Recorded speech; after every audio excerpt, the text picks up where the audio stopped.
Sa simple pagtulong mo, mayroong buhay na naisasalba, mayroong pamilyang umaangat. The Senate is now constituted. At ito ang mismong Chinese Coast Guard. Napakinggan ni PBBM. 6 na milyong balotang gagamitin sa A to Z. Kumpleto tayo.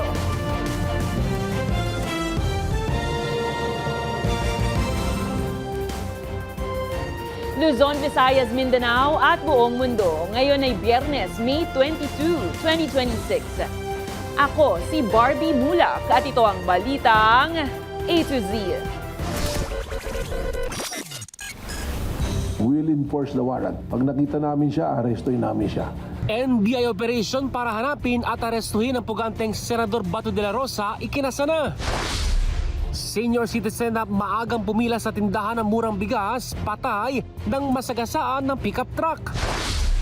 Apila ni ex-President Rodrigo Duterte sa kumpirmasyon ng kasong Crimes Against Humanity ibinasura ng ICC. Sa kakaiba, pag-eskapo ni Senador Bato de la Rosa mula sa NBI agents, isa ng video game ngayon. At sa balitang showbiz, bagong music video ng Phil and pop star na si Olivia Rodrigo inilabas na.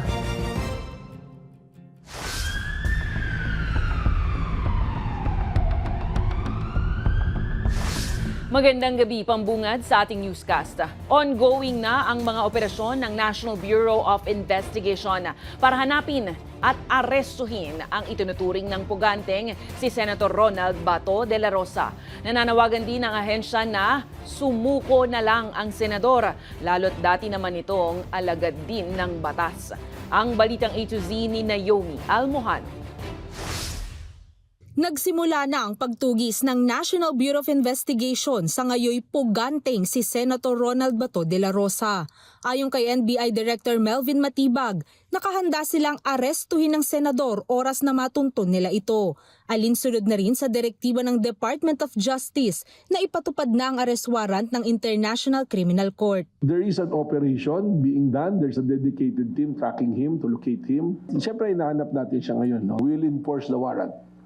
Pag nakita namin siya, arestuin namin siya. Hindi naman muna sinagot ng NBI kung dadalhin agad sa ICC sa The Hague sa the Netherlands si Bato sakaling mahuli na. Matatandaan noong March 11, 2025, agad ding inilipad sa The Hague si dating Pangulo Rodrigo Duterte matapos arestuhin sa Ninoy Aquino International Airport sa Bisayan ng arrest warrant ng ICC. Parehong nakaharap sa kasong Crimes Against Humanity sina De La Rosa at Duterte, kung saan si De La Rosa bilang co-perpetrator ng madugong war on drugs. Once the law enforcement got hold of Senator Bato, na-aresto siya, ang next step namin will turn over it to the Department of Justice. Nangako ang law enforcement agency na walang kahit anong delay na mangyayari sa pagpapatupad ng batas. Panawagan din ng NBI kay Bato na sumuko na lamang. Galing siyang law enforcement. So, I think dapat alam niya kung ano yung tama niyang gawin. You can never escape the long arm of the law. So, mahanap at mahanap ka. Samantala, giniit ni Senator Robin Hood Padilla na hindi niya alam kung saan nagtatago si Bato.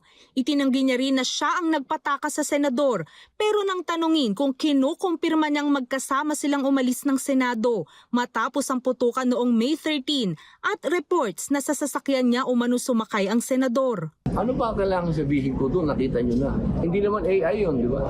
Kasunod ng mga development na ito, panawagan naman ang isa sa mga abogado ng mga biktima ng extrajudicial killings ng Duterte drug war. If they cannot even arrest a well-known, very recognizable face like Senator Bato, that means really either one, they're so incompetent to execute the warrant, or that Senator Bato has special patrons in the government that will protect him from arrest. Nitong Webes lang, nagbigay na ng go signal ang DOJ para arestuhin si Bato matapos i-deny ng Korte Suprema ang hiling na temporary restraining order laban sa ICC arrest warrant. Para sa balitang A to Z, Naomi Almohano.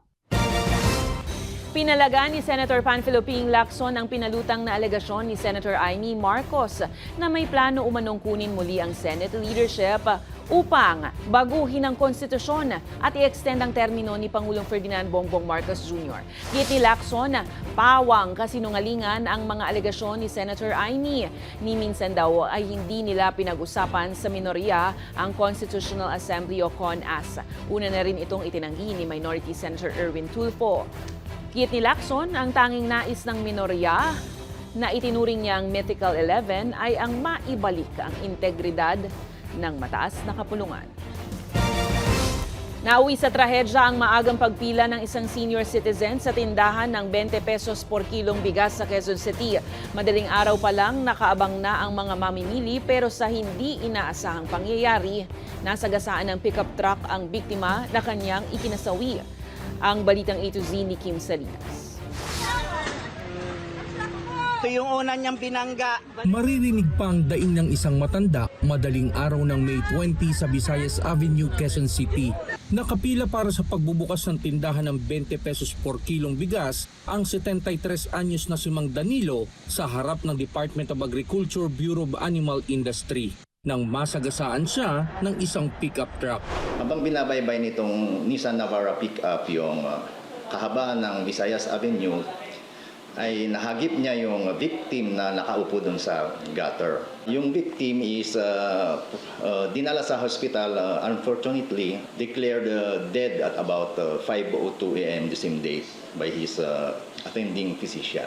Ayon sa investigasyon, sa tindi ng impact ng sasakyan, naipit ang matanda sa poste sa tabi ng kinauupuan nito, napuruhan ng kanyang binti hanggang paa. Nadamay rin ang isang 51 anyos na tindero na nagtamo ng sugat sa siko. Batay sa investigasyon ng pulisya, may iniwasang motor at isa pang sasakyan ng driver ng pickup nang pumabig ito. Dumiretso sa gutter ang pickup at nahagip ang mga biktimang nakaupo roon. Negative naman sa alcohol breath analyzer yung driver natin. And then nahagip lang talaga niya yung yung biktima na nasa gilid na nakaupo doon sa gutter. Naabutan ng balitang A to Z team ang anak ng biktima sa East Avenue Medical Center. Bagamat nagbigay ng pahayag, hiniling niyang huwag nang ipakita ang kanyang mukha sa kamera. Ayon sa nag-iisang anak ng biktima, maayos namang nakipag-usap sa kanilang driver ng pickup na ngayon nakakulong sa tanggapan ng QCPD Traffic Enforcement Unit. Ano naman po sila na magbibigay ng danyos perwisyo sa nangyari sa father ko, and ngayon po nasettled naman na. Accident happens and based naman dun sa police report, hindi naman nakainom and hindi naman nakagamit yung driver. Ayon sa anak ng biktima, nakagawian na ng kanyang ama na pumila ng maaga para bumili ng murang bigas para sa kanilang mag-asawa. Paunti-unti, syempre, yung nangyari sa papa ko. Hindi madali pero kailangan tanggapin. Pinalaya na ang suspect at hindi nasasampahan ng kasong reckless imprudence resulting in homicide and damage to property and physical injury. Nagpaabot naman ng pakikiramay si Agriculture Secretary Francisco Chu Laurel Jr. Pakiusap niya sa publiko, huwag nang pumila ng madaling araw upang maiwasan ang ganitong mga peligro sa kalsada dahil sapat naman aniya ang supply ng murang bigas. Para sa Balitang A to Z, Kim Salinas.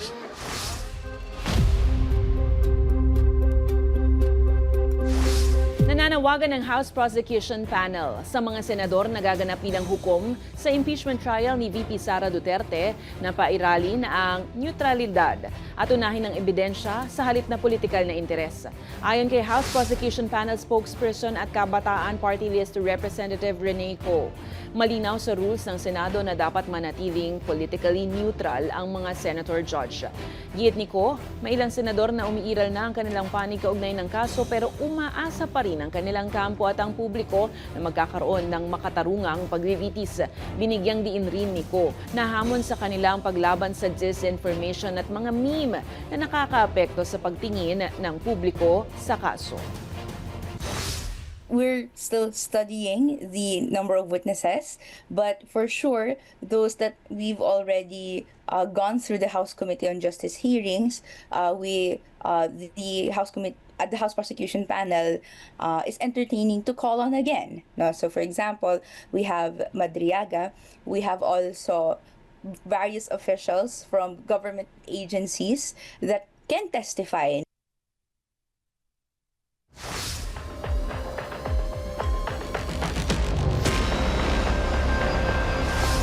Tinanggihan ng International Criminal Court Pre-Trial Chamber 1 ang kahilingan ng depensa ni dating Pangulong Rodrigo Duterte na iapela ang desisyon na nagkukumpirma sa mga kasong isinampa laban sa kanya. Sa desisyong inilabas ng korte, ibinasura ng mga hukom ang argumento ng depensa na malabo umano ang paglalahad ng mga paratang tulad ng oras, lugar at mga biktima sa mga kaso. Ayon sa ICC, malinaw na naipaliwanag sa naunang desisyon ang saklaw ng mga kaso, kabilang ang panahon, lugar at uri ng mga insidente. Tinututulan din ng korte ang pangalawang argumento ng depensa na kulang umano ang paglalahad ng ebidensyang nagpatibay sa mga kaso. Ayon sa Chamber, sapat ang mga ebidensyang inilahad para maipakita ang batayan ng kanilang mga konklusyon sa yugto ng confirmation proceedings. Dahil dito, tuloy ang pagharap ni Duterte sa paglilitis sa ICC at siya ang kauna-unahang dating pinuno ng isang estado mula sa Asia na harap sa ganitong uri ng paglilitis sa naturang hukuman.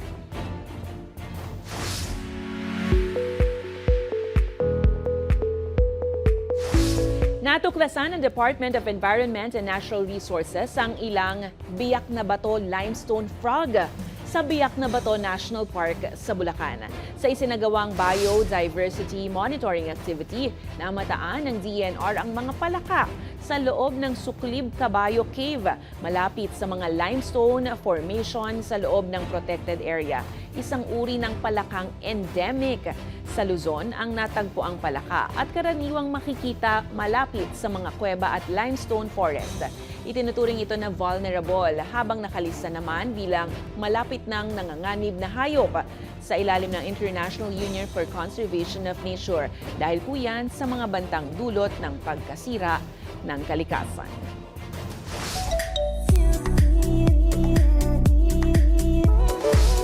Para sa Solid fans, inilabas na ng Filipino-American pop star na si Olivia Rodrigo ang kanyang bagong single na The Cure, kasama ang opisyal nitong music video. Sa Instagram, ibinahagi ni Rodrigo ang balita at sinabing malaki ang kahulugan ng kanta para sa kanya. Ipinakikita naman sa music video ang emosyonal na pagharap ng mga awit sa sakit ng pag-ibig at pagkalito. Tinawag din niya ang The Cure bilang thesis statement ng kanyang paparating na third studio album na may pamagat na You Seem Pretty Sad for a Girl So in Love. Ang The Cure ang ikalawang single mula sa naturang album na nakataklang ilabas sa June 12. Nauna nang naglabas si Rodrigo ng kantang Drop Dead na nag-debut naman sa #1 spot ng Billboard Hot 100. Nakatakdang simulan din niya ang kanyang Unraveled Tour sa mga susunod na buwan para ipromote ang bagong album. Susunod, agriculture at trade officials in-inspeksyon kung sumusunod ang retailers sa 50 pesos kada kilong price cap sa imported na bigas. At sa showbiz, final season ng Emily in Paris, inanunsyo na ng Netflix at cast. Season 6, inaabangan na. Diyan lamang po kayo, magbabalik ang Balitang A to Z.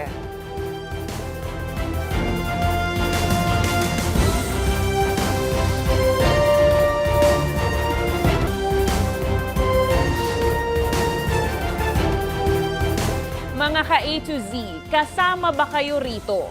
Ayon kasi sa isang survey, ang mga manggagawang Pilipino ang ikalawa sa pinakamasaya sa Asia Pacific.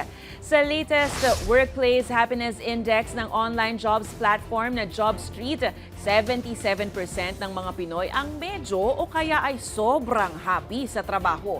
Kasunod lang yan ng Indonesia na 82%. Pinakamasaya ang mga nasa Visayas na may 82% habang 76 hanggang 77 naman o 7 sa bawat 10 ang nasa Luzon, NCR at Mindanao na masaya. Ayon sa pag-aaral, bagamat pangunahing dahilan para mapanatili sa trabaho ang mga empleyado ay ang kanilang sahod, lumilitaw rin na ang kontribusyon sa trabaho at kabuluhan sa kanyang ginagawa ay malaking factor.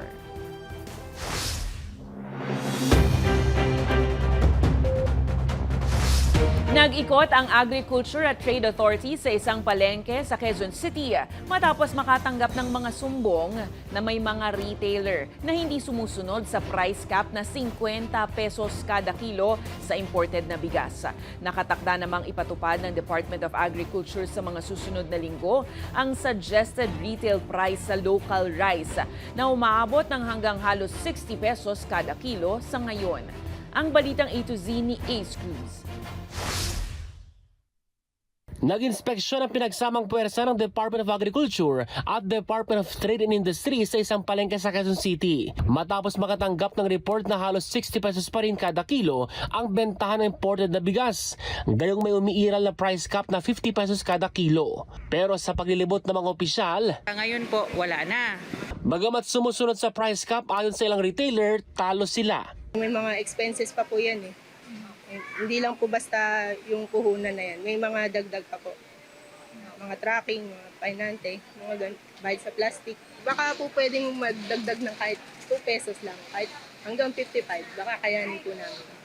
Giit ng DA, sa halip na sa commercial suppliers, maaaring kumuha ng panindang retailers sa mga partner suppliers ng kagawaran kung saan mas mababa ang presyo ng bigas. Sabi nga po ni Sec, pwede nga pong isole doon sa kanilang pinagkuhanan dahil nga po kung talagang malulugi sila doon sa presyo, pwede po nila isole. Tutulungan po namin sila.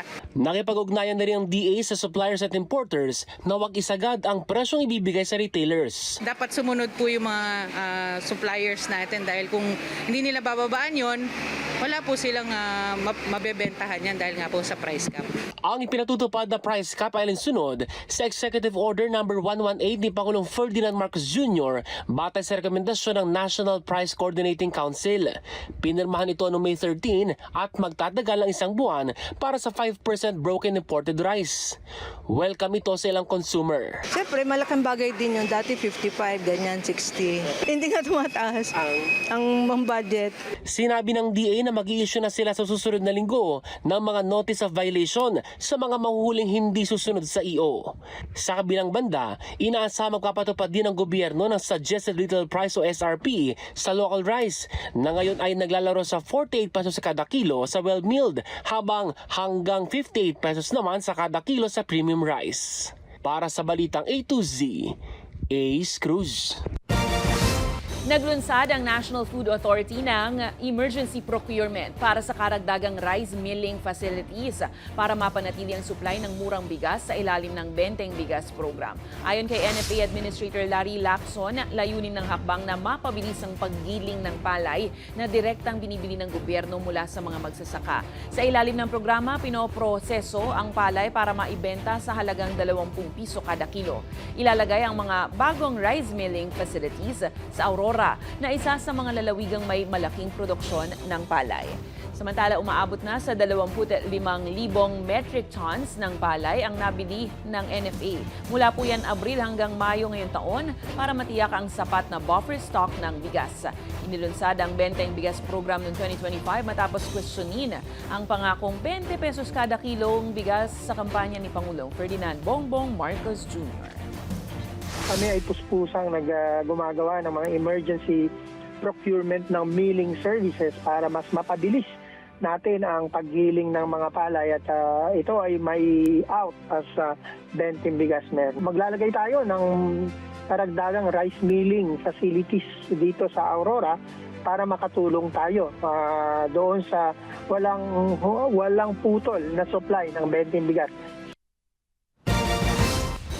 Mga ka-A to Z, abiso po, posibleng tumaas ng humigit sa piso ang presyo ng gasolina, diesel at kerosene sa susunod na linggo. Bagamat bumaba ang presyo ng langis sa world market matapos ang deklarasyon ni US President Trump hinggil sa peace negotiation kasama ang Iran, hindi pa rin ito sapat para hindi magkaroon ng dagdag presyo pagsapit ng Martes.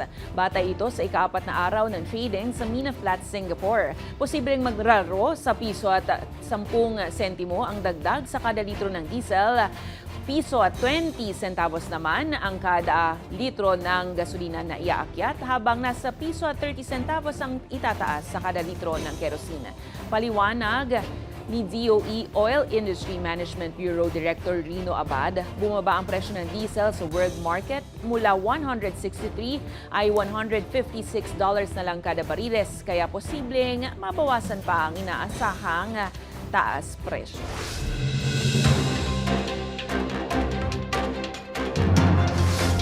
Sinampahan ng cybercrime case sa NBI ang Vice Mayor ng Reyna Mercedes Isabela na si Jeryl Harold Respicio dahil sa umano'y mga post na may kinalaman sa pagre-revolusyon sa social media. Ayon sa Cybercrime Investigation and Coordinating Center, sinampahan ang opisyal sa inciting to sedition at inciting rebellion sa ilalim ng cybercrime law matapos mag-post online na may mensahe patungkol sa revolusyon na umano'y maaaring makahikayat ng paglabag sa public order. Depensa naman ng Vice-Alcalde, bahagi ito ng malayang pamamahayag.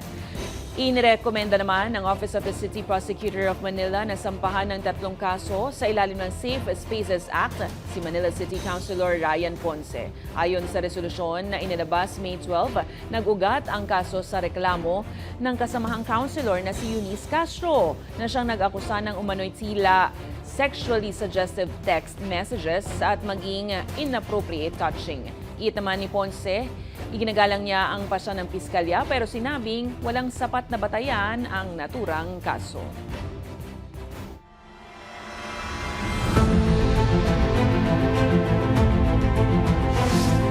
Dumating na sa Maynila ang Dutch Navy warship na HNLMS De Ruyter F804 para sa 3 araw na goodwill visit bilang bahagi ng pagpapalakas ng kooperasyon sa maritime security sa Indo-Pacific. Layunin ng pagdating ng barko ng Royal Netherlands Navy na palakasin ang diplomatic, economic at seguridad na ugnayan ng Pilipinas at ng Netherlands. Kabilang sa gagawing activity ang interoperability exercises kasama ang Philippine Navy tulad ng communication at maneuvering drills. Ibinahagi rin ng commander na may insidente ng paglapit ng isang Chinese military helicopter sa isang Dutch naval frigate habang nagpapatrolya sa West Philippine Sea na agarang natapos din sa maayos na paraan. Bahagi ang pagbisita ng 5 buwang Pacific Archer deployment para sa malaking RIMPAC 2026 exercise kasama ang 31 bansa. As you asked, our interaction with the Chinese Navy was really limited. We were approached by a helicopter, but that was really professional on both sides. They just came to see who we were and left again. They asked who we were and we replied, and that was enough.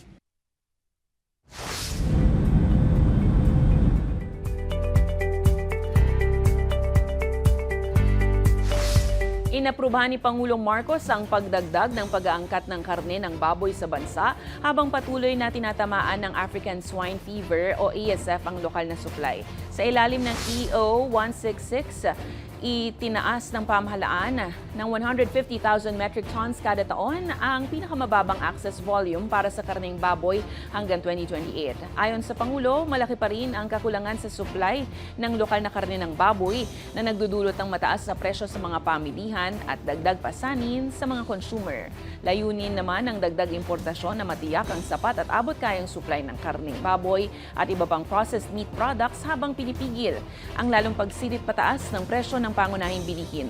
Nauna na nagpatupad ang administrasyon ng price cap sa imported na bigas matapos sumipa ang inflation dahil sa pagtaas ng presyo ng langis kaugnay ng sigalot sa Middle East.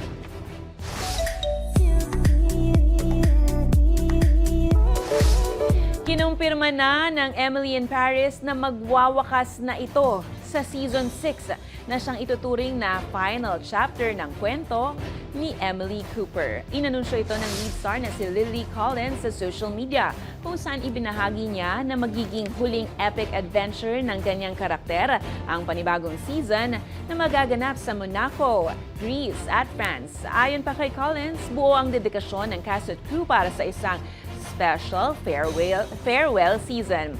Sinabi rin ng creator na si Darren Star na isang trip of a lifetime ang pagbuo ng serye, kasama ng pasasalamat sa lahat ng sumubaybay na fans. Inaasahan naman ng marami ang emotional ending ng series na minahal ang kwento ni Emily at kanyang paglalakbay sa Paris. I just wanted to share something with you all. After 6 unforgettable years of playing Emily Cooper, I'm here to share that this upcoming 6th season will be our final. Sa aming pagbabalik sa kakaiba, pag-eskapo ni Senator De La Rosa mula NBI agents, isa na ngayong video game. Susunod na yan dito lang sa Balitang A to Z.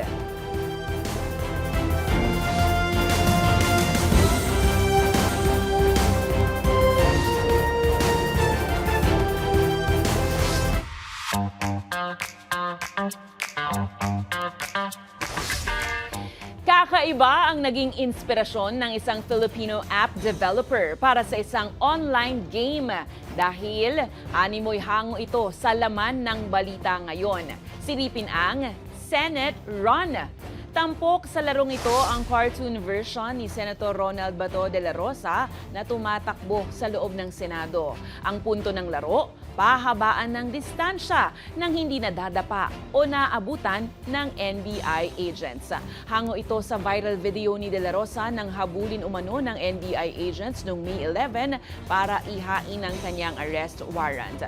Paglilinaw naman ng creator ng laro, isa lang itong fictional parody at for entertainment purposes lang.